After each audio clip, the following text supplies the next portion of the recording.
Growing takes time. Ranch Systems has the tools to help you quickly get the information you need so you can get on with your day. Check your water, crop status, and weather from real sensors in your field. To learn more, contact us today.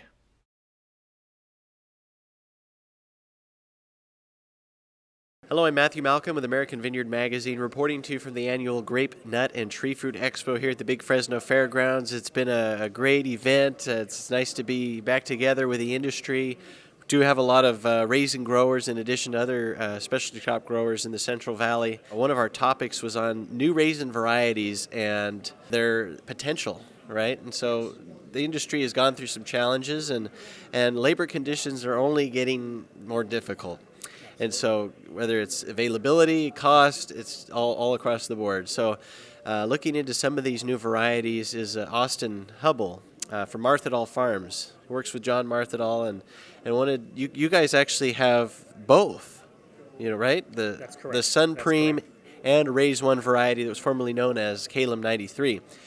Tell us about your experience with these varieties. Initially, we decided as raisin growers, we wanted to think a little bit more like a wine grape grower in terms of how we choose our trellises, how we orient our fields, and what we can do to make those production practices more efficient, whether that's higher yields, better quality, and of course lower production cost. And so what we've done is we've focused on spur pruning a couple of different trellis types in order to make these plantings more standard with what the wine industry does, and still be able to retain the harvest feasibility and ease of harvest as many other varieties without needing specialized harvest equipment. And so what that has gotten us is we're starting to see exceptionally interesting data as far as how we're reducing our input costs, the manner in which this fruit is drying, where there may be the possibility that one year every few years you don't get it dry before fall rains and need to harvest it a little heavy, and other years it's drying okay on its own. And we're trying to narrow down some of those variables and figure out how can we check all the boxes, how can we make a good yield, a good quality, and get it dry in an acceptable time frame such that we can think long term and think about autonomous equipment, reducing the reliance on hand labor, and making it a process that almost kind of farms itself. And that's really one of my long-term focuses, and I think that it's going to take a lot of building blocks, a lot of research, and some more studies along the way to really determine what is going to get us to check all those boxes. Now, where we're at, you've harvested both varieties. Was this your first year harvesting Rais-one? So yes, this was our first year, our first commercial crop of Rais-one.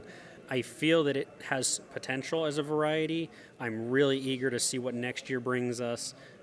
We are on our second commercial crop of Supreme, and that in my opinion, overall came out better than I expected even. And so I'm really eager. I'm like a kid waiting for Christmas now. I can't wait till we get to next harvest so we can get some hard, empirical data on how we have done better next year, how we move the needle just a little farther next year. Right, because you can't judge what a variety is going to do based on just one or two commercial harvests. But based on what you have seen so far, what do you think is your outlook for these varieties? Are you pretty hopeful? I mean, obviously you're not necessarily ready to recommend other people plant them, but this is something that's pretty promising, isn't it? I feel that both these varieties are promising. I'm hesitant to recommend anyone plant it on a large scale yet, but like ourselves, we have a few acres of both varieties, and we are experimenting with different things that we think will work for us. Now, every grower is different. We're all unique, and I still think we need to see it in some other scenarios, different soils, different climates, and really see what's going to work in all these different scenarios. But I am still hopeful, and from a growing standpoint, a production standpoint, I'm confident we can make a crop. I'm confident of that. I still think there's another discussion to be had as far as marketing to make sure that these raisins are going to be on par or marketable much in the same way that the current natural seedless type of raisin is marketed. I understand that growers are maybe hesitant to investing further in the raisin industry, kind of watching the market, watching prices.